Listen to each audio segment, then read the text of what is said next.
Mole people, questing 50 minutes a week, collecting that one cute pet, and loving the idea of the elves.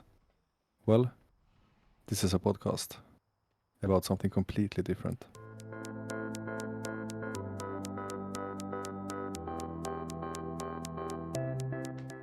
So maybe not completely different, but kind of different. The focus of this podcast is competitive raid and M+ content from the perspective of someone who, much like the mole people, have a limited time to play the game.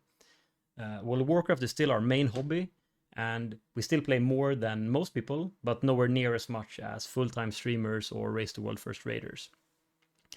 Without further ado, let's get right into the introductions. I'm Very Live. I'm a warrior one-trick player with over 1,000 days played on my warrior. I'm a 7x rank 1 DPS warrior in M+. I'm a previous long-time guildmaster of a Swedish raiding guild in the 300 to 140 range. And now I'm currently raiding in a world rank 28 international 3-day raiding guild. And now over to my co-host. Yes, I'm Eest, a healer multiclasser. I have 4 rank 1 M+ titles and a couple of glads.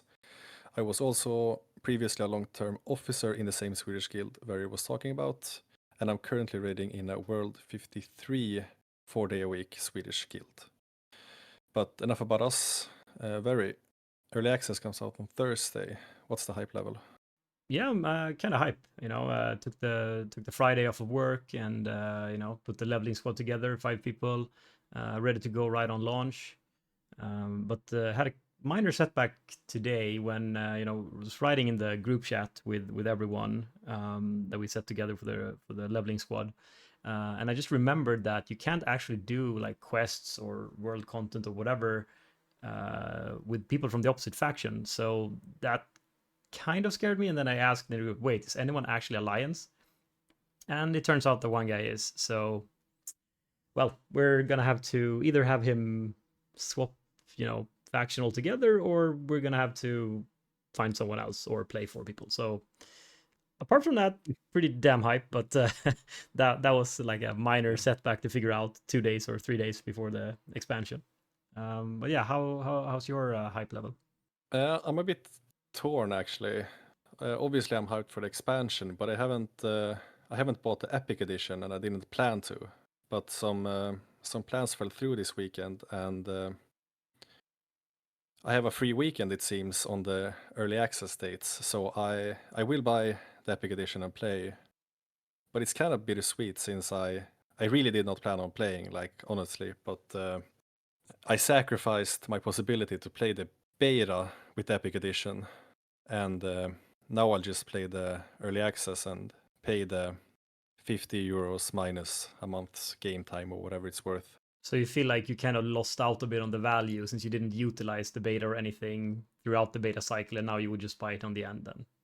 Yeah, I mean, I've sat through weekends looking at other people play beta and being a bit salty I couldn't raid test because I was stubborn and didn't want to pay, because I'm not super happy about the paywall between the early access and the cashing out on FOMO, so to say. And yeah, it's a bit bittersweet, but it's gonna be hype. It just doesn't feel like it's a launch on Thursday since I've had my mindset on it being next week and after everyone. So I think I have a bit of a negative mindset going into the expansion, or the launch at least. Right, so maybe you can expand a little bit on that. What is it that you don't like about early access? Well, it's mainly the FOMO paywall part, because I don't think there's a real advantage or anything, but the fact that you have to opt in with a decent amount of money to play 4 days ahead of everyone, effectively for me means that I have to decide between paying or not playing with my friends, since most of our friends or most people playing competitively are buying the Epic Edition just because they want to play. I don't have a deeper frustration than that. It just feels like a very cheap way, or like a very clever way from their perspective, to get some cash while pseudo fixing some of their launch issues and calling it a win-win. Don't you think? Yeah, I mean, it would be really interesting to see how many people actually ended up buying it, right? But yeah, in some sense, of course, like the reason they came up with it was because they thought they could monetize it, right? I'm sure that Yeah, obviously. yeah, I'm sure that they didn't think like, oh yeah, let's do this, and then like they had many ideas, and they're like, yeah, if you get like if you get Glad or Cutting Edge or whatever, you get early access. Like surely the idea from the start was always we're gonna charge for it, right? There was never a discussion of there being any other way of getting the early access than paying for it, right? Yeah. Um, Yeah, no shot. yeah, no way, right? So clearly in that sense, it feels like a kind of a cash grab. But I've always like, from at least from a, like a sort of selfish kind of perspective, for me, um, I it kind of benefits me a lot in a few ways, right? And maybe one thing to clarify or to mention before we talk any more about this is that obviously we're playing on the EU realms, and the EU realms, and while also actually being in Europe, I guess that should be said. The launch is at midnight, as opposed to like if you're in the US, you have like it's like in the afternoon or something. So it's a bit different here, where like if you want to play the launch, you kind of have to, or well, I mean, if you just want to play like 1 hour or something, it doesn't matter. But if you actually want to play the launch and level up to max level before you go to bed, then you kind of have to take at least 1 day off of work, and probably even two, just because like you're going to screw up your sleep schedule quite a bit by playing until like 8 or 9 or even 10 in the morning or something, right? And depending on the server stability and how quickly you level and everything. So that, with that sort of background, this early access kind of allowed us to sort of move the release point to the weekend, because the EU release would have been on the night going into the Saturday, as it was originally announced with 3-day early access, which would have meant that you wouldn't have had to take any time off of work, and then whatever the 30 extra euros or whatever you would have to pay, that kind of pales in comparison to using up like your vacation days, right? So in that sense, I kind of felt like I had a lot of benefits from doing this, in addition to just server stability or whatever, since there's going to be way, way, way fewer people playing. But yeah, I do totally agree with the whole idea of this. Not, it doesn't sit quite right. Yeah. Yeah, I What? mean, I guess we should be happy if the release on the 26th will be better. And if the people paying for the Epic Edition takes a hit with the quality of the servers or something, I think that's expected and fine if that would happen. I don't know. The last couple of expansions, even when I've been a student and haven't had such a time constraint, I've not stayed up until 12, because I think even when you wait until midnight to play the expansion, most of the time there's some release issues, even on EU, mostly just chain DCing and such. But I feel like that's such an added thing as well, no matter when the expansion comes out, which makes you not want to play on release. Don't you feel like that? Because I swear I've been up at midnight, hype, log in, DC, and you sit in this chain until like 2 or 3 o'clock, and then you go to bed, and it's just been a disaster. Like there's no value at all? I mean, I don't know. I feel like there's been the last few launches have been pretty good. I mean, like the launch of Dragonflight had some kind of hiccups, just because there was some. I don't remember the technical reason, but there was like a postmortem that Blizzard posted, like, of the technical reason why there was a lot of lag, because there was some. It wasn't just like server overload. There was some like actual issue with the boat was coming in, that you took at the start, like and then they added like a portal to try to fix it, but then it ended up making it worse or something. I don't remember the technical details, but there was something that was happening there. Um, Oh, okay. and I mean, something like that would have happened, like probably something like that could have happened even on early access. But but like if you go sort of back, right? Like if you look at, apart from that thing, which I think it was fixed relatively quickly. If we go back to like the what would that be, like the Shadowlands launch? I I'm pretty sure that was pretty smooth, except that you were forced to go into the maw, but that wasn't really a bug. That was kind of a feature, I guess. But yeah, that's that was kind of bad. Um, and again, same with BFA. I feel like that one is, no, actually BFA had some issues. I think, maybe now that I think about it, I remember something about the servers going down at some point. That was kind of weird. But yeah, I feel like in general it's been like okay. I haven't had such a bad experience. I remember more like like further back, like the launch of like Cataclysm or something, sitting there in the middle of the night and it being like a horrible experience. That I remember, and not being Yeah. able to log in even, you know. But I feel like for the past few expansions, I've had a pretty good experience, and I really kind of like that. And I know that it's completely pointless for me to waste my like vacation days on doing something like this, but it's just a nice experience, just fun to hang with the guys, you know, and just Hey, it's hype. yeah, It's it super is. hype. Yeah, it's just hype, you know. It's just fun. Yeah. But obviously, yeah, it's not the best use of your time in any way. But it's just fun. So that's why I'm going to be doing it, even though, you know, probably shouldn't, you know. Yeah, but then you're playing on at midnight on Thursday, Friday evening. Yeah. Yeah, exactly. Yeah, so it will be yeah, exactly. Since yeah, they moved the early access to 4 days instead of 3, which I guess I don't know why they did that. I guess they did it because they don't want to have people too many people online like on the weekend. Probably to avoid having as many people working on the weekend, right? Yeah. Um, Okay. Yeah, I'm not gonna. I mean, I pretty much had one day I could take off work, and that's gonna be the Mythic and M Plus release. So I guess I'm just gonna get to work really early so I can get home a bit earlier and then play. yeah, but I mean that's still gonna be a relatively cool experience, right? You're gonna, you know, it's gonna be pretty early on. So like you're gonna come home on the, at least you're gonna, you know, you're gonna come home on the Friday and you're just gonna be able to play like on the weekend at least, right? So it's still gonna be a pretty cool experience compared to the normal launching in the middle of the week or the beginning of the week, even, right? Yeah, yeah, it's just gonna be full blast all weekend. That is actually kind of hype, even though I feel like they're doing it in a kind of dirty way. Yeah, yeah, for sure. Yeah, I wish there was a better way of having the same sort of result without feeling like someone got left out, either for monetary reasons or otherwise. But I guess it's always going to be hard because everyone's always going to want to play when it comes out, I guess. Yeah, Uh, for sure. but if we look past sort of the launch and the early access and everything, and if we sort of think about the expansion as a whole, and looking at specifically Mythic Plus now going into the expansion, we've seen like a lot of changes that are sort of catering to the higher level of key pushers. So like effectively the biggest changes we've seen is like for keys at level 12 and above, there are no affixes effectively, or we have both tyrannical and fortified, but effectively that becomes we don't have any of them, right? And then there's also the triple death penalty, which I'm not really sure about, but those are effectively the sort of changes that we have, and that's sort of the state. How do you feel about how Mythic Plus is going to look now in the new expansion? Well, in general, I think it's great that they've decided to remove the affixes and try to cater a bit to the pushing community. Um, there are a bit. Since neither of us have played the beta and tried it out, I'm not sure about how the difficulty lies with no Tyrant or Fortified, or I guess technically both Tyrant and Fortified, but um, it should be a lot of fun having no new affixes and removing the old, slow, boring ones.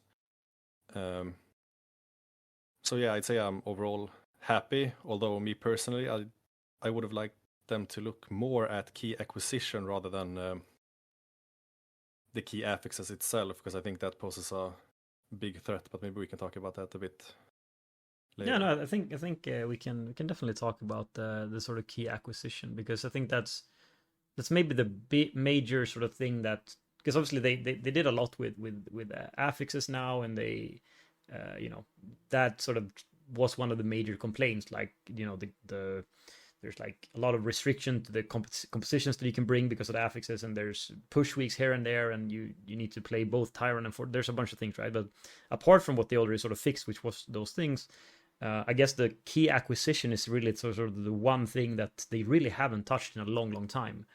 um I think, I mean, the last thing that they did, right, was just that they added the reroll. Yeah. Uh, yeah, the reroll, and I guess the ability to downgrade your key, but that's more of a convenience. You could always downgrade your Mhm. key, obviously. Yeah. Um, and Yeah. I I mean, mean, so for context, when trying to push, like I've played every other season or so, and it becomes such a big time investment, and not it doesn't feel worth it after a rough season, because you spend so much time playing up keys, doing your homework keys, and trying to roll the right key. Once you get close to the key your group or you personally are able to do. So hopefully some of these effects, like having no affixes, will make people play more regularly, and maybe teams won't be as strict.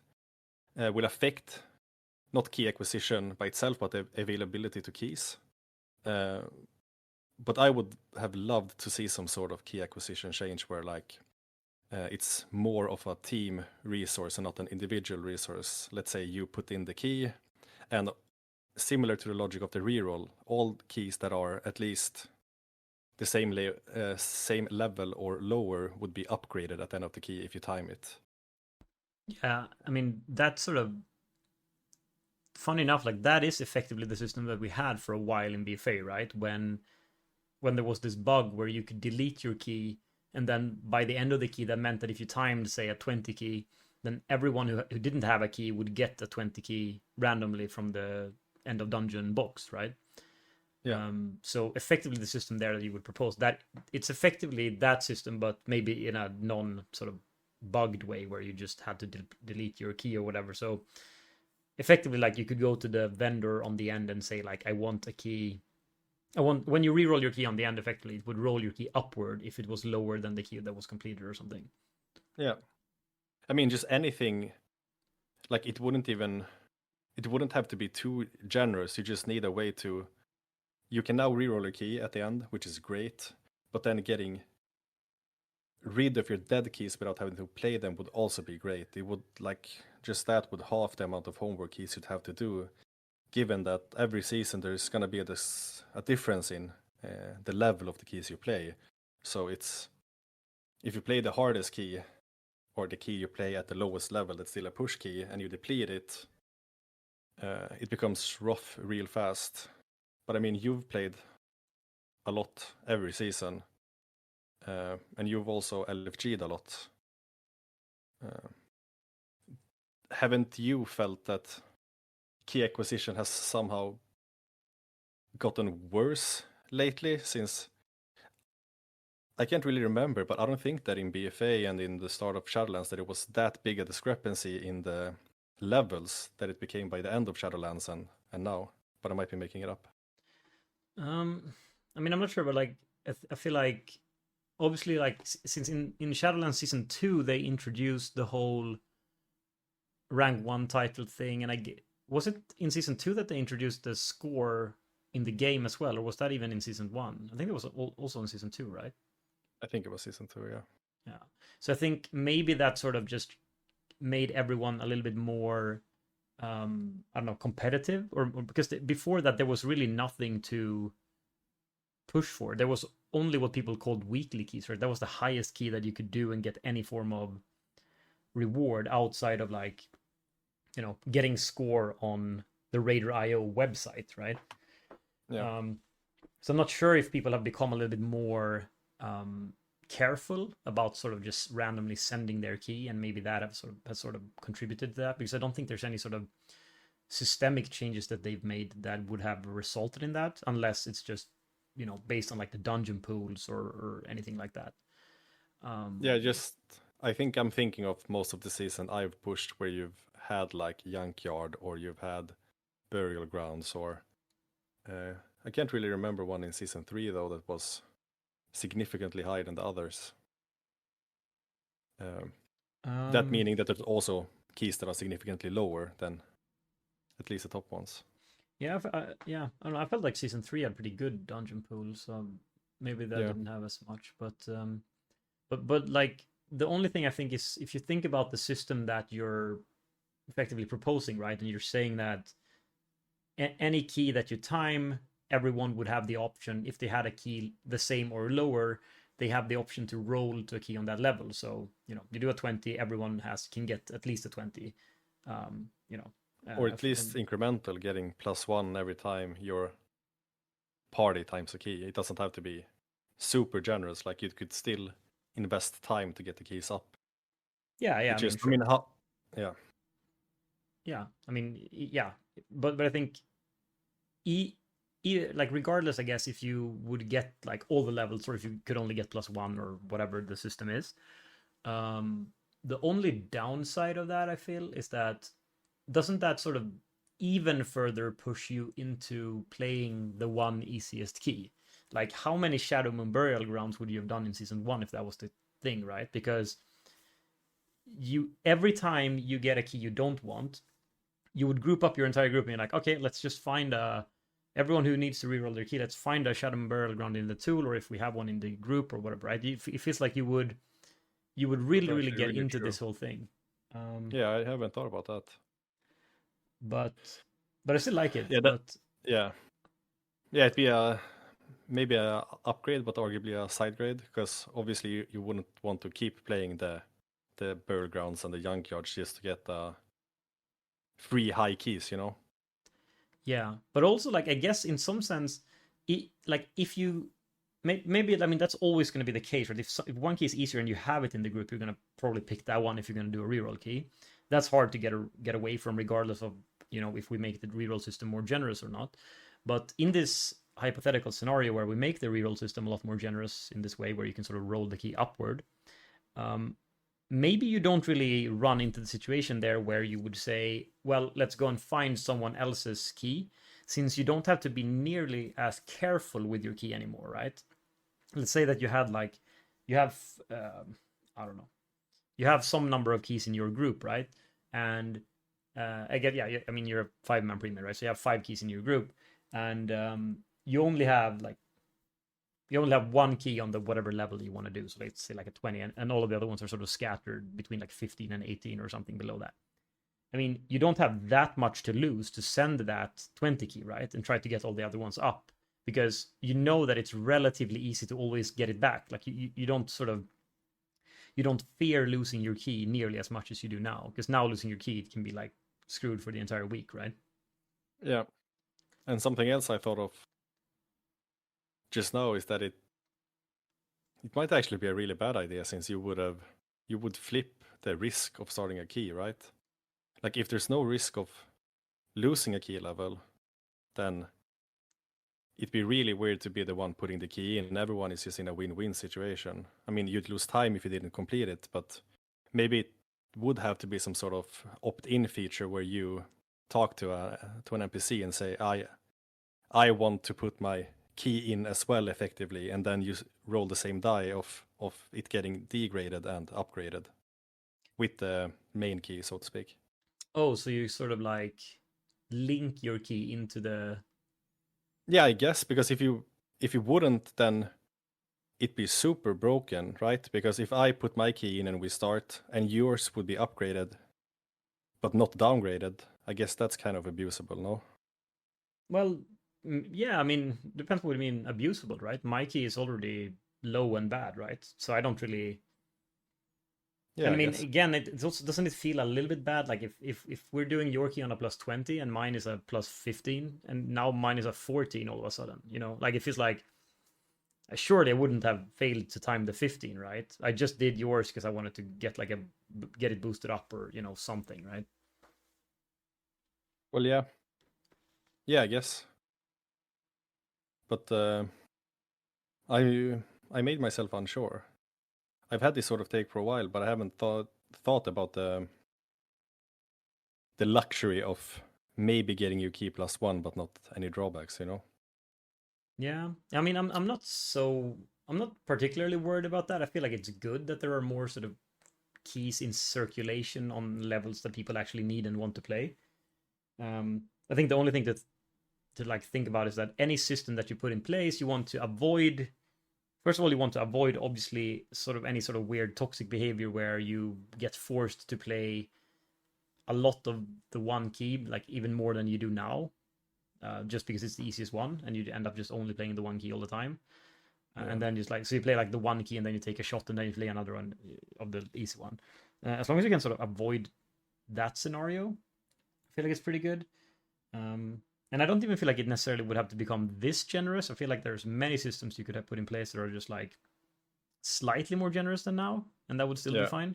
I feel like we just need something more, I feel like it's just too much right now.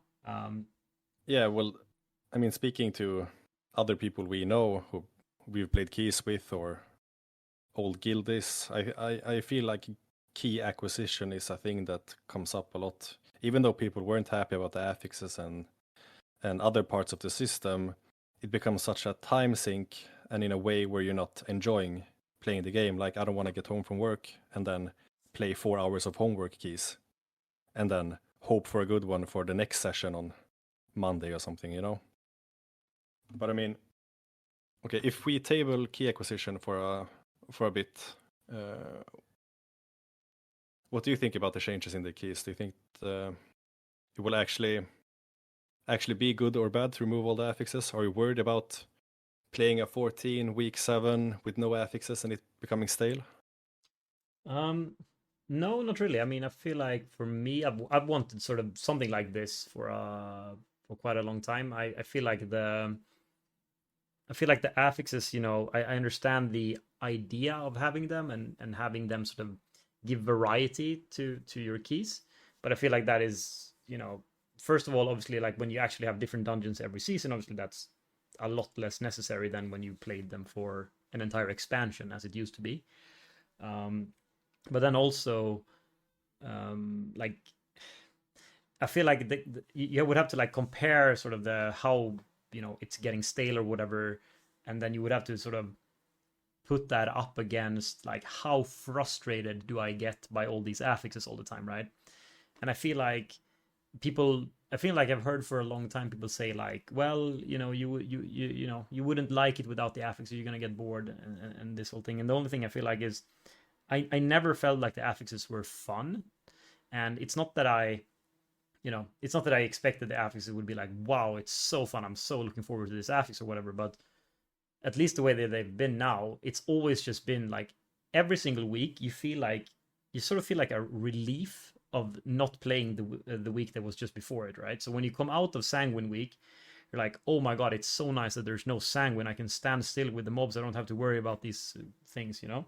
But then pretty quickly, like a day or two into the week, you start to realize after you're done maybe those, you know, homework keys or whatever, you start to realize, wait, it's bolstering this week, it's even worse. And then you sort of just start feeling that, and then the next week it starts over because like, oh my god, it's not bolstering anymore. And then you realize, oh no, it's raging. And then, you know, it just keeps going. It's just super annoying cycle, I feel like. And I never felt that I don't know, I never felt that it added any fun challenges in any way, you know. So I'm not too worried about that, but I'm pretty happy that the way that they did it, where, you know, lower keys, you know, even I guess it's even past the title key point, because I think it's no, so not title, the portal keys, right? Yeah, KSM and the like the dungeon portals, right? Because those are at +10, I think. And I mean, those people still have rotating seasonal. I don't know if they're going to change those seasonally or not, but at least they have some form of rotating affixes, right? Even though I'm not going to interact with that, I think that it's good that those people can do it, and they even have Tyrannical and Fortified as well, I guess, up to some level as well. And I think it's good for those people, right? I mean, if they actually like the variety or whatever, and obviously if you're doing a +7 or whatever, you know, if you're struggling to time a +7, it's not because the weeks are unfair to you or whatever, right? That's more of a that's probably more of a skill issue or you know, a gear issue or maybe it's get better friends issue or whatever. But I feel like for them maybe it does add some fun and some challenges, and maybe that it's not such a stressful sort of environment. But when you're trying to push like really high keys, it's really frustrating to run into these things, and especially when there are sort of secondary effects coming into this as well, that I've felt a lot as like a warrior player, right? Like, you know, well, you're not going to invite me on raging week, you're not going to invite me on incorporeal week or afflicted week, or, you know, because I can't deal with any of them anyway, so I'm already getting like more reasons not to be invited. So yeah, for me, I'm just super happy that they're doing this, and I feel like it's potentially the best change they've made to Mythic Plus since they introduced the rotating dungeons, I guess, for me at least. Yeah, I mean, makes sense. Your Warrior One Trick perspective is makes it a bit different, because I mean, obviously I don't like Boldstring or Sanguine or whichever horrible affix, but I don't feel like I've gotten affected by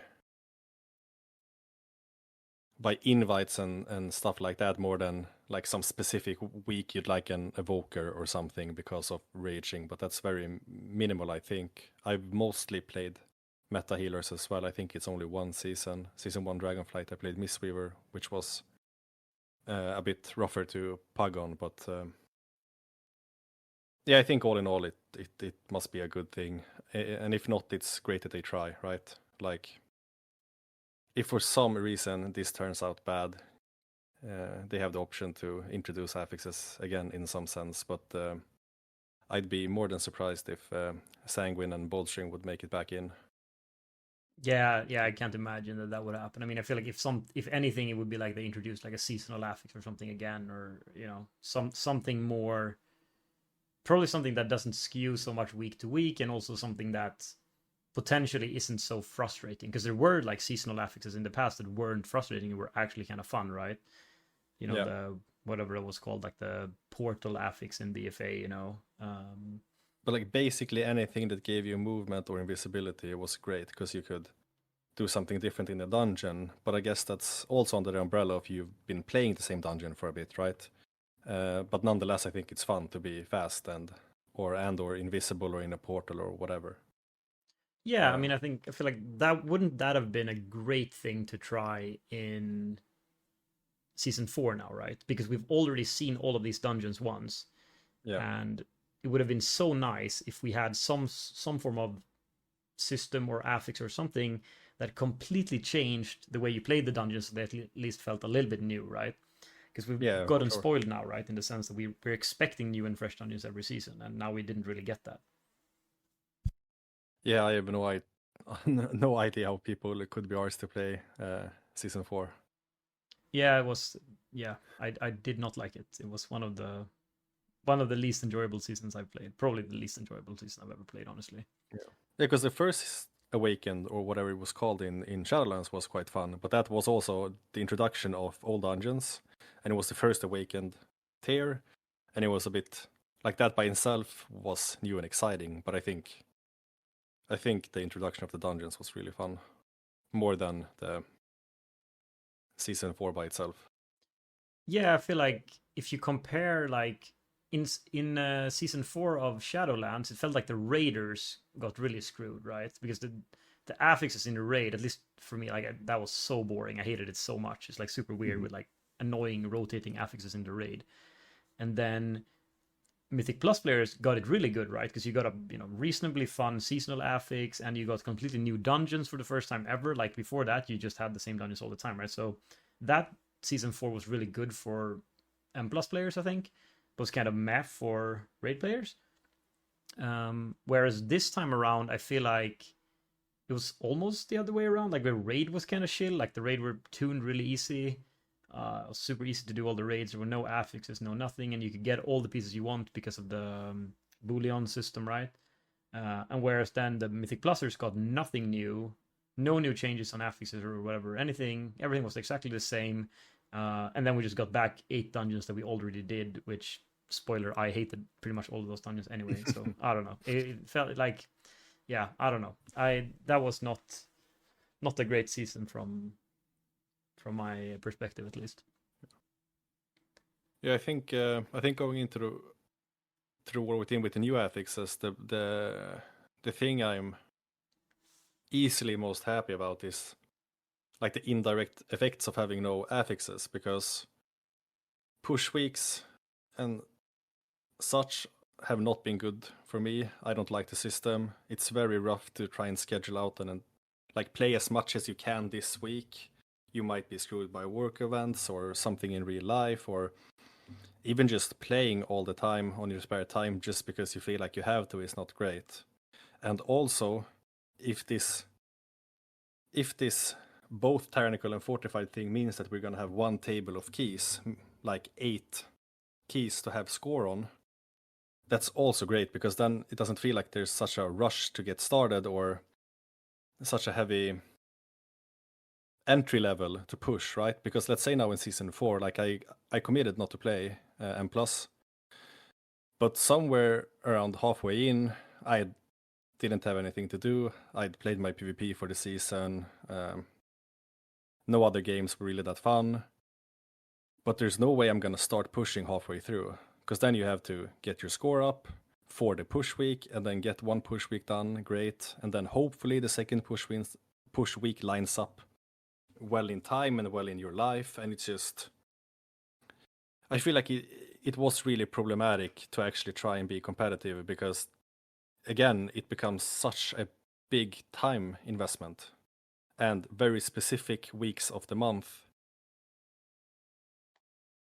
Did you do you agree? Do you? Yeah. Like I feel like yeah, definitely. And I think this is maybe, you know, where you know the perspective of the, you know, of the more casual player comes in, right? Where it's like, or at least more time restricted player comes in, right? Where of course if you're like, if your job is to be a streamer, of course you're gonna plan that you're gonna play the entire push week on the stream, because that's gonna be what people want to see, right? They want to see you push the high keys or whatever, right?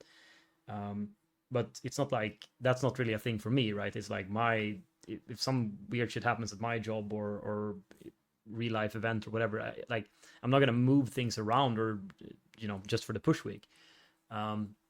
So yeah, I feel like you got disproportionately affected by that, if you, depending on how much other things you had going on in your life. Whereas with this new system, just as you say, like you can just play whenever, because like from now on every week is the same. So like you basically just have to put 8 keys.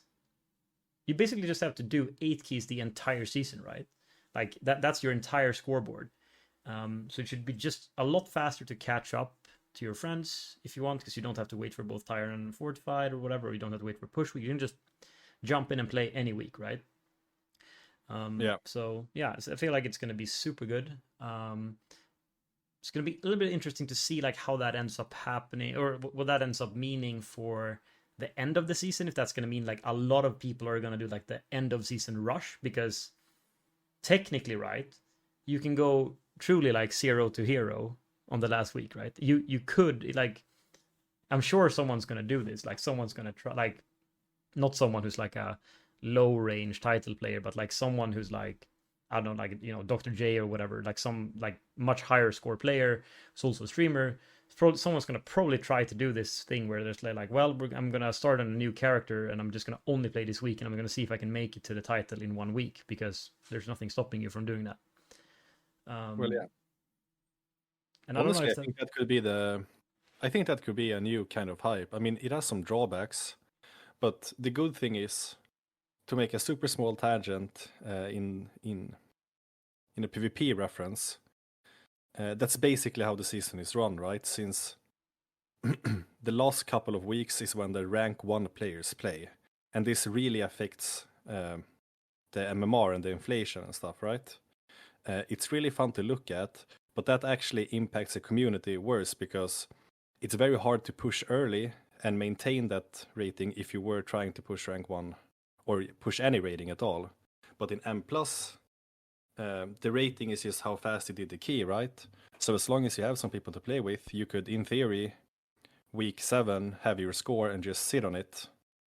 And even if a lot more people played by the end, or if there were no end of season hype, it wouldn't really matter, right? Like it's sort of a win-win, where you get all the benefits of being able to play whenever you'd want during the season, without any of the drawbacks of having a rating system that gets inflated by the amount of people playing it. I mean, obviously the rating goes up, but the value for a timed 21 key doesn't change. Yeah, exactly. Yeah, I feel like that's gonna be, yeah, it's gonna be really interesting to see how it plays out. I guess the only worry is because it's like it becomes even easier to buy the title, right? If you want to like buy a boost or whatever, right? Because now you would have to pay for only half as many keys, I guess. So it would, I don't know if we're gonna see an influx of people, you know, buying the title boost or whatever, since, you know, it should theoretically be easier because you can do it. It's way more free to do it at any point, and it's also half the number of keys that you need to actually do. Yeah, and the title, like, if more good competitive players that have stopped playing M+ due to how much time it takes to play M+ might start again, it might be even more of a challenge to get the title.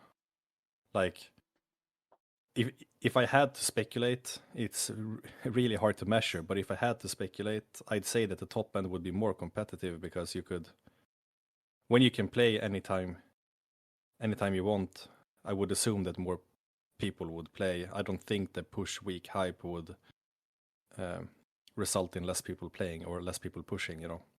I think it's the direct opposite. Yeah, for sure. I feel like it's just probably going to be spread out more, right? Like it's not going to be as concentrated. It's not like everyone's going to be like, well, in week 5 we're surely going crazy and playing. You know, it's just going to be more spread throughout the season, probably, with some, you know, some restrictions in the start because of the gear. But yeah, other than that, I feel like it's going to be a lot more spread out throughout the season. I guess with the slower gearing as well, maybe it's still going to skew a little bit towards the end, but we'll see how that works out. I guess. Works out in the end. I guess it could be that it's still sort of the same. If it turns out just that the gearing is actually super restrictive and it just takes such a long time to reach maximum sort of gear, so that you still always have higher and higher keys happening. We'll see how that plays out. I guess it's a bit hard to predict, I guess, ahead of time. Yeah. Do you have any more? Do you have any more thoughts on sort of the state of M+ before before the war, like going into the war within, or do you want to talk a little bit about raiding? No, I think that's about it. We can talk a bit about the raid. Okay, and again, I guess we should preface by saying that neither of us actually did any raid testing either. So we're not really going to talk about the raid. I don't remember what the raid is actually called. Something Palace, Naruba or Palace. I don't remember. But that's not really the point of. I think we're having more of like a macro level discussion of the sort of systems in play, right? I don't think we really want to talk about super specific things at this point, anyway. So really, the first thing to maybe think about is like the state of sort of raid buffs. They made some changes going into the war within, but not too many. So basically, they made Wind Fury is now Sky Fury, and that's basically Wind Fury plus a 2% mastery buff. And then that's for every shaman, not only enhancement anymore. Which, I don't know what you think about that, but for me, I don't understand why they didn't do that sooner. It's super weird that one spec had the raid buff, and then you always brought enhancement, and you didn't have to bring any other spec. Well, yeah. It seems like Shaman has been in a bad position for a long time, so I guess it's good. I don't know what I think about the entire raid buff system, but every single class having something, I guess it's better than everyone but one, right? It seems kind of obvious to get more elementals and resto shamans into the comps. Yeah, for sure. I feel like that has to be a good change. And they also removed one from Paladin, right? Paladin had 2 raid buffs before because they had Devotion Aura and Ret Aura, which is also just super weird. So I feel like it was probably good that they removed Ret Aura. Yeah. But it does unfortunately now come with the weird effect of it, because I think there are a lot of Ret Paladins, right? Ret Paladin is like super popular, and especially now when it's actually been pretty good and kind of meta for a while after its rework. It is going to be really hard to slot in Ret Paladins, right? Because you're... Oh, yeah. I mean, Prot Paladin as well is... Even though you wouldn't... Like, presumably you would play a Holy Paladin. That seems to be very likely. Every tier, it's a really solid healer that does a very specific thing really, really well.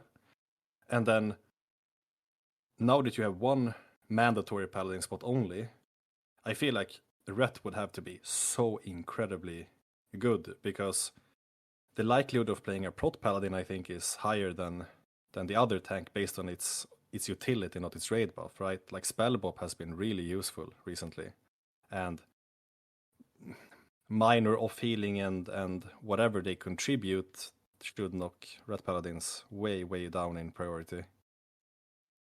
Yeah, I mean they're gonna end up competing just on their raw damage plus, utility. But I mean, in the raid, it doesn't.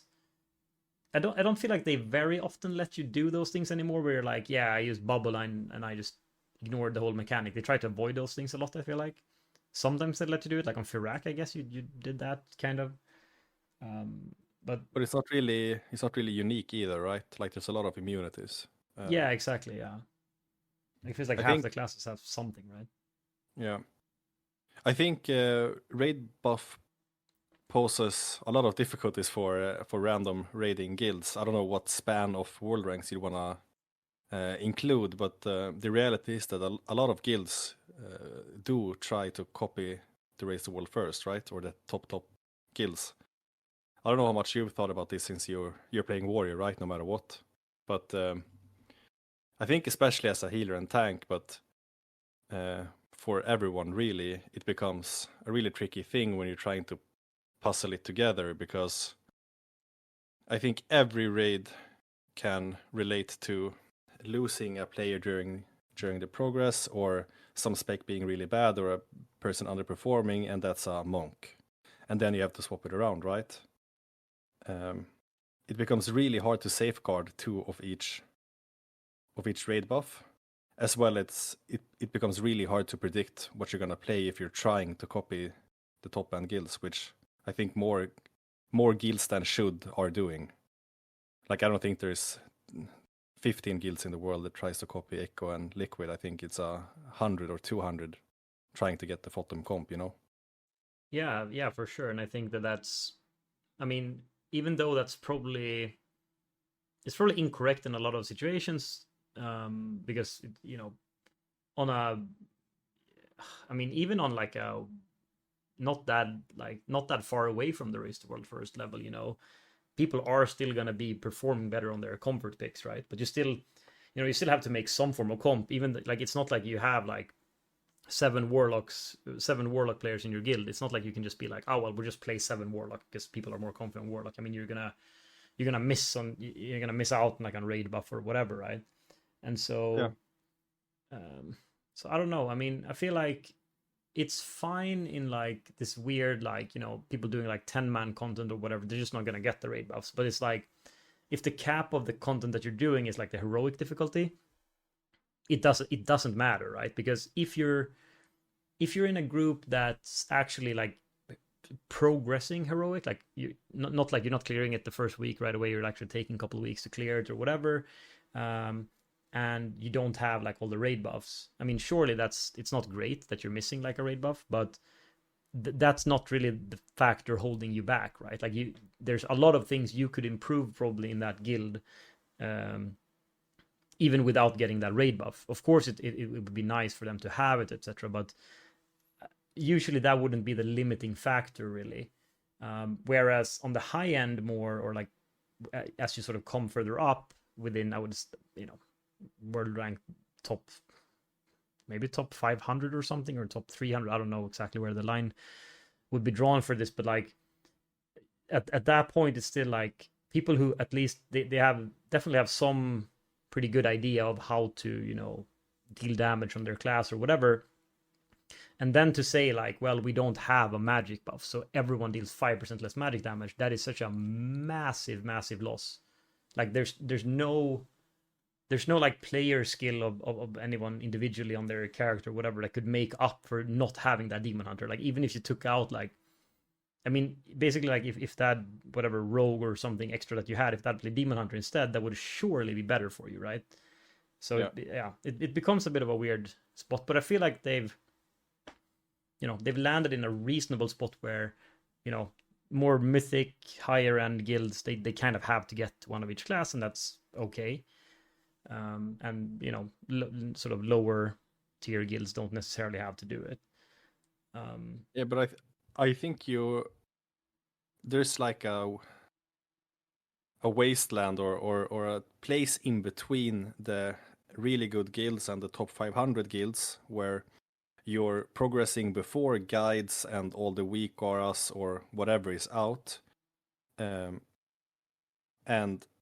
you're really not that try hard or you're really not that good at progressing, so it becomes really difficult to try and make your own comp. Like I think a big value of way beyond raid buffs of just copying the world first skills is that if you're gonna base your tactic on the raise the world first skills and you can base your comp of the raid of the same guild, you can just copy the ERT note. You can just do the exact same strat. You know you have enough immunities, you have enough stops. Like there's no question marks anymore, right?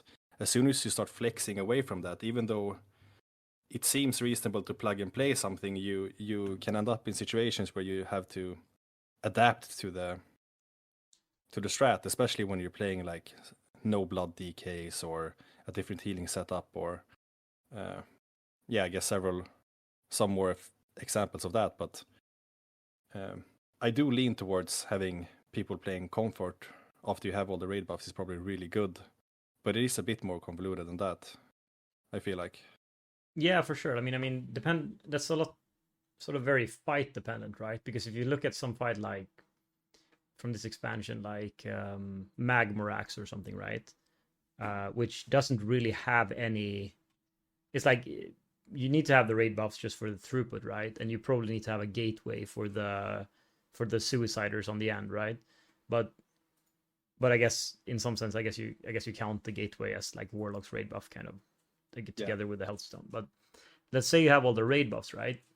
After that point, you don't have much gain from any other form of utility, right? You don't have much gain from having, an extra stampeding roar or windrush totem or bubble or cloak, or you don't really have any gain for that, right? So on a fight like that, then probably like just picking up what is it, 14, 15 raid buffs, whatever it is, or less, 13, I don't remember, whatever the number is. You pick up all the slots that you need for the raid buffs, and then you could literally probably fill it with whatever comfort picks from that point on. But then on another fight like Firak or other things, there might be a lot of more requirements what you actually need on the fight outside of the raid buffs. So like immunities, speed boosts, what's it called? Is it time dilate? No, not time dilate. What's it called? The evoker thing for the casting and healing. Paradox, spatial paradox. Spatial paradox. Yeah, you need spatial paradox. Maybe you need AoE stops, for Firak, for example. Like there might be like a lot of other things, and just as you're sort of alluding to, obviously, if you do choose to deviate from the comp that was set by the Race to World First guilds, you have to make sure that you're not missing out on any of those things, because it can be really awkward if you get like half the way through P2 or something on Firak, and you get to the second set of ad spawns, and you realize there's no way for our comp to knock or group up or whatever these ads now. And then you might have to change something already at that point, and it's not something that you necessarily thought about ahead of time, because you just YOLOing the fight and you thought you had reasonable comp. Yeah, I mean, at the very least, it can become a lot more difficult, because, I mean, I was heavily involved in the raid planning and raid leading and stuff in our guild, in our old guild, and we rarely played any sort of bottom comp, right? We had a lot of one tricks on non-popular specs, and didn't really hit the mark on the meta in any role. And it becomes a big time investment, because then you have to think about why is the ERT note structured this way, or why is the hunter doing that mechanic. We don't have a second hunter or a hunter or whatever the example would be, right? Just copy pasting the exact comp or the exact same classes, especially.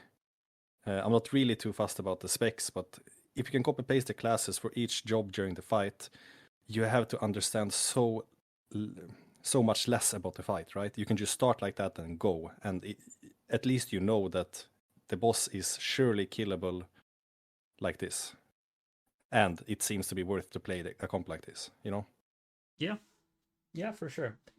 But to what extent you want to have people on uncomfortable classes and stuff is very hard to say. I mean, hopefully my new guild will be able to hit more of a bottom comp or a perfect bottom comp, and then I'll see what it actually feels like, because we've really never had that. Yeah, I mean, it's going to be that's definitely one of the things that are going to be interesting to see now going into the expansion, especially now when they've actually added or made some more changes to the raid buffs. Like if we compare it to like when you actually went into Dragonflight, it's actually kind of different now, because I mean, you have the shaman thing, which kind of changes the landscape a little bit. You lost the paladin thing, which definitely changes the landscape.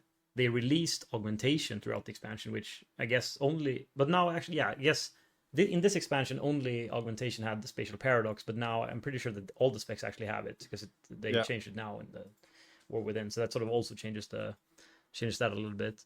And then also one thing to not forget, I guess, is that the Hunter raid buff came out in the middle of this expansion as well, and that wasn't here since before as well. So they've definitely changed up quite a few things. So it'll be interesting to see if that sort of has any impact. You definitely have reason to bring pretty much every class now, for sure. Like before there was no reason to bring Hunter or non-enhancement Shaman, but now those things have been fixed. At least the Hunter buff, surely there's going to be some fight where that isn't worth it. Like if there's like a stop DPS P1 or whatever, right, then it automatically becomes completely useless, right? But outside of that, which there is literally a fight where the boss starts at 60%. In the new raid, or Yeah. Well, then you don't need a Hunter on that boss, I guess. Yeah, I think there's some ads and stuff, but I don't think it's heavy single target ads. I'm not too sure. I shouldn't talk about it since I haven't played, but I was gonna say that I think Evokers might be an interesting raid buff adjacent topic because all the specs now got Paradox, right? Because it's in the class tree, but it's a choice node with Time Spiral. And that might have, I mean, I would bet it wouldn't matter, like you wouldn't bring 4 Evokers just to have 2 spatial paradoxes and 2 time spirals. But if a fight where heavy movement, like just in the realm of Rastagat or something, would be involved, I think it might cause an interesting dilemma, right? Where you'd probably want to squeeze in as many Evokers as you could without losing significant amount of DPS or healing or what it would be, because you're sort of choosing the raid utility. And if, for some reason you want both, I don't know how you would do it with. I mean, you couldn't have one, right? Yeah, I mean, I don't know how that's gonna play out, but I feel like it's. I mean, it would be a very niche fight for you to need both, but I think it's worth to note that you can't pick Time Spiral and Paradox in any spec of Evoker, right? You just have to choose one. Yeah, but I feel like that's actually a good. I didn't know that, but I feel like that's actually a good choice node. But I mean, like Rastagas, obviously, like the most egregious example of this, where it felt like they designed the fight around wanting you to have Evokers, right? Because they both have the Time Spiral, which is obviously great to help people with their movement abilities. They have the Blessing of the Bronze, and also the Grip, or the, what's it called, the Rescue, right? So, it's just a fight where they just shine, and it's not only in P1, it's also in P2 and P3, right? With those waves, whatever they're called, coming out, right?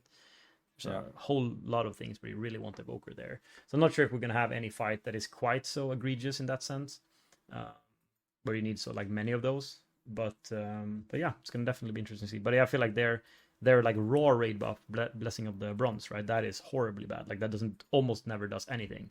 Yeah. And maybe but they're more utility heavy, like a Death Knight or something, right? Yeah. Well, funny that you bring up Death Knight, because I feel like that's probably the one now, together with Hunter, that is the worst now, right? I mean, Hunter at least has a buff that I guess you're gonna bring them for most fights, but far from every fight. Probably like there's always one fight or something in a tier, and it's usually it's on one of the last 2 bosses, I guess, that needs the grip, but it's definitely not the case that like, you always need a DK, right? You might need a DK on the last boss,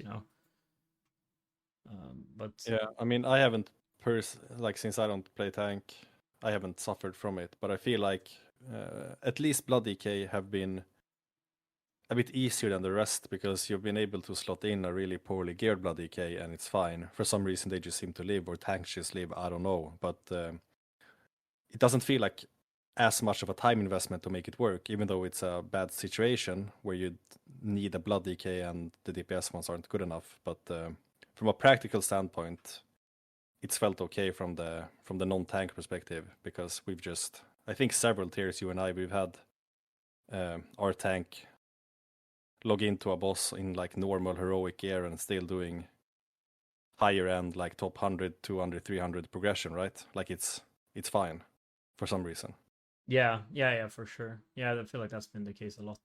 Um, yeah, definitely. But yeah, I guess like the problem with the DK is just that like just as you're sort of I guess you're sort of alluding to it here, which is like it's almost always gonna end up being the blood DK, right? You're always gonna be like if we're gonna have to throw someone in late or whatever, it's always gonna be the tank, right? You're not gonna have like a crappy gear DPS come in or whatever. And it's also like why would you, right? I mean, usually the tanks you usually pick the tanks just for the buffs anyway, right? Or utility, right? You don't really pick the tanks like this tank is so tanky. I mean, sometimes, but more often than not, they're like sort of filling out the comp for you, right?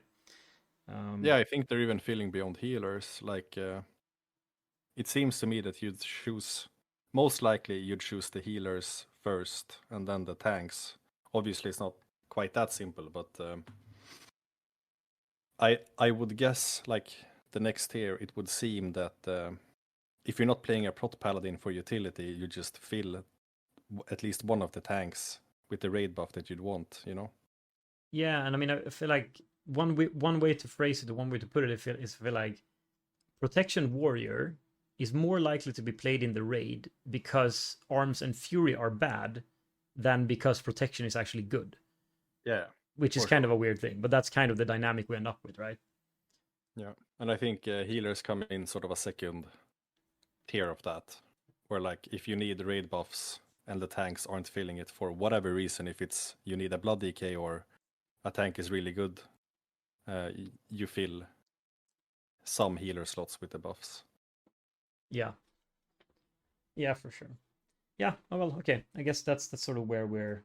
I guess the last point that we wanted to just bring up on this, I guess we can talk about is just like doesn't it feel like blood also, in addition to just having this weird tank situation thing where I feel like tank often is the one to fill these kind of roles, isn't it also weird that they're the only ones with a mass grip? Because on a fight like Firak, right? Like it's not like you could you even do that without a blood DK? Like how would you even? I mean, I guess you could, but like surely not on progression, right? That wouldn't have worked. I mean, it would have been rough. We've done it with only a Vengeance Demon Hunter that can grip, like Vengeance Prot Paladin or something, and it becomes a lot more finicky. Like you have to coordinate knocks way more. I don't even think we've done it without a DK in the group. I think we've just done it with a Vengeance Demon Hunter and a DPS DK, and it's been significantly harder than having just one Blood DK. Because they can. I'm not sure what the difference in the cooldown or charges or whatever is, but from personal experience, I'd say it's a lot worse not having a blood DK. Yeah, I mean, I don't know. I heard something about them changing that now, but I like. It was also the case before that, like for DPS DK, if they were to hold their like grippy hands thing, then that was like a pretty big DPS loss. Whereas like for blood, it was like whatever, you just hold it then if you need it for like an extra form of a grip, right? Plus they also have the mass grip, so I don't know. I feel like that might be like an area that they can think about as well. But other than that, I mean, at least now they're making it so that everyone has something, I guess, which is good. But yeah, notably, I guess non-tank DKs are probably the worst, the ones that are worst off, and then hunters, and then well, potentially evokers. But I don't feel like I'm not too worried about the evokers. They have a lot of other things going on, even though their raid buff is kind of a crappy one. I think evokers are super fine with they have so much utility. Like they seem to be in a really good spot. I think you'd very likely want to bring two just because Yeah. Do you wanna talk about the introduction or reintroduction of the heroic week? Yes, for sure. I was actually super glad to hear that they were doing heroic week again. What was your spontaneous reaction to it? Yeah, same. Like super happy, and then super sad when I heard on the Max interview the other day that it's only for season 1. Yeah. So yeah, I feel like that's. I mean, that's also one of those things from.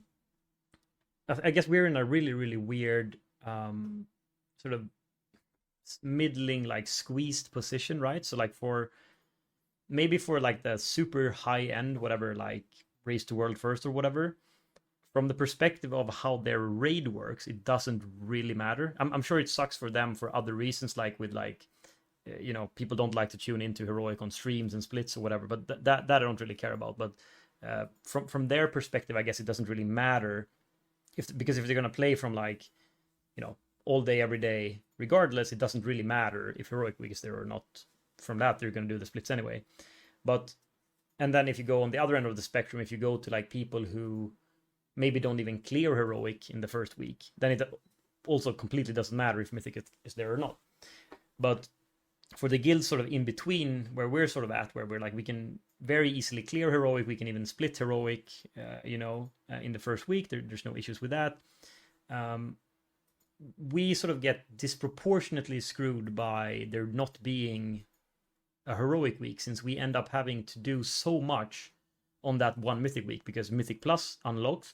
You have to do like whatever raid prep you have to do. You actually have to do the heroic and the splits and stuff, and that's going to take up all your time. And then after that, you're going to end up with having to do whatever little time you have left. You're going to have to try to run mythic, right? So yeah, I feel like that doesn't feel good when it's not there, and I'm a little bit worried how that's going to feel. Yeah, I think for me in Dragonflight, when with simultaneous raid release, mythic plus release, and being the one to raid planned, as well as having a full time at the office job, it's been horrendous. Like, I've not enjoyed that week at all. Like, when I was a student, I loved the release. I didn't really think about the heroic or mythic separated or at the same time, but now it's become such a stress point. Like, you come home at some time, let's say you get home at 16 or 17, and it's 3 hours till raid. You haven't played any keys. You haven't been able to watch NA really play yet. So you don't have the strats. You just have to dig up logs, or you have to preferably watch a VOD of them doing an heroic split and just see what the fights are like, right? Because when you're not heavily PTR testing or investing a lot of your time into the PTR, you don't really know what's going on. Like, you get a grasp of the fight, but you don't have the timers, you don't have much to go on really, because you have to plan the raid. And it's so nice. I'm presuming it's going to be so nice with an heroic week now, because I don't feel any stress at all during that week. We're, as you said, in the place where splits and heroic is not a problem, so the first week will be kind of nice. You'll get home, you'll check the race, you log on, you do your first heroic split. I will be so hyped, It will be really fun to get into the raid and just play. And then you just get a semi-stressful Mythic and Mythic Plus release, but I think that's kind of okay, that's good. I wouldn't want to desync it too much, but it will be a lot easier to be prepared in-game and be prepared out of game when they've split it up. Like, it's not even comparable in the amount of limited time you have, Yeah, I feel like this definitely like disproportionately hits. I guess it's a pretty small segment, but people who like, don't have that much time to play, but still want to play kind of seriously and are still able to, clear the heroic week, etc., or heroic very easily in the, heroic week or the first week if it's a mythic week. Because, if you didn't manage to clear heroic anyway, then you're not really affected by it, right? It's not really or in some way, but not nearly as much, because you're not really expected to do anything else in mythic, But I guess like the main point, or my main understanding of why they do this, is because it becomes super awkward with M+. Because like what they used to do in the past was always that M+ was capped on like a lower level. So you could get like, I guess it would be like, maybe, what's the track below hero track? I guess you could get that track or something. It was before champion, yeah. I guess it would have been something like it was capped on champion, or it was capped on some credit. I don't know how exactly they would have done it now, actually, if they actually did that. Because the last time it was like this, that sort of preceded the introduction of the crest system.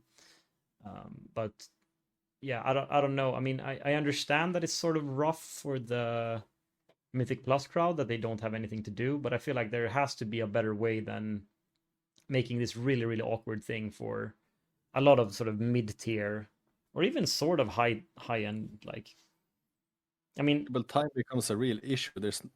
There's not many guilds that actually do proper raid planning and really understands the tactics, right? I mean, it trickles down so heavily from better guilds playing. So I think even if you're a really good world rank 25 guild, I mean, the people planning or the people in charge of that guild is not gonna have a good time on that Wednesday if they have a job. yeah, Like, how would you do it? Like, it's a lot. And I mean, not to be too crude, I like M plus, I want to play it as well, but there's probably a lot of different solutions as to having M plus with the heroic week would still be great for me, wouldn't affect much since we wouldn't have to gear as heavily to complete heroic. But I think that would just shift the same feeling towards less competitive crowd, which is probably more people. But no matter how they do it, I just want heroic and mythic raid to be a week apart because that leaves so much time to understand the raid. Because you have so many different incentives going into raiding. I mean, if you are a guild that's gonna raid mythic, you preferably want to play mythic as soon as possible, right? Because you want to funnel the gear into the correct players if possible, like not waste mythic level gear. And then you still end up in a situation where you preferably want to play the highest difficulty you can as soon as you can, since you're not doing like 8 splits and everyone's gonna be geared. And then you end up, I guess, feeling really underprepared for the raid, since you're just jumping into heroic and doing 5 and then clearing normal and then trying mythic, and then this is just the Wednesday, you know? This is just 4 hours after work in Europe, at least. yeah, yeah, yeah. I don't know. I feel like it doesn't. I'm slightly confused that they haven't come up with some way to make this work, you know? Because like I feel like the old way that it used to work isn't so weird. I mean, it's not like they capped the keys in the sense that you couldn't do arbitrarily high M plus keys, right? They just said that this is the cap of the rewards you can get, right? And I don't feel like that's so. I don't think that's so crazy because that's effectively what the raid is doing, right? It's just saying you can't get anything beyond this point. So I don't really. I don't know. I don't feel like it It's would be a problem to basically have the cap. heroic, right? So It's basically like having a heroic raid. I mean, it's not. There's technically difference in mechanics between heroic and mythic raiding, but you have a easier version of the what do you say, raid or M plus. You get slightly worse gear, but you can still get familiar with it. Like you can still play it if you think it's fun. Uh, it becomes a bit more time lenient to allow people to play the content, even though it might not be the highest difficulty. yeah, yeah, exactly. Yeah, yeah. I don't know. I don't. Yeah, I feel like that would just be better. I just hope that they. It would be great if they'd sort of changed their minds on that and just went back to having some form of capped rewards M plus for 1 week, and then they can play however much they want, get whatever rewards that they can get, and then the mythic raid releases as well. I feel like that would be probably beneficial for pretty much everyone. I feel like I feel like way fewer people get sort of screwed by that system, at least, right? I don't feel like pretty much anyone gets screwed by that system. It's like only the pure Mythic Plus people who want to start getting their hero track gear on week 1, whereas the raid people can't do it, you know? Yeah, I guess.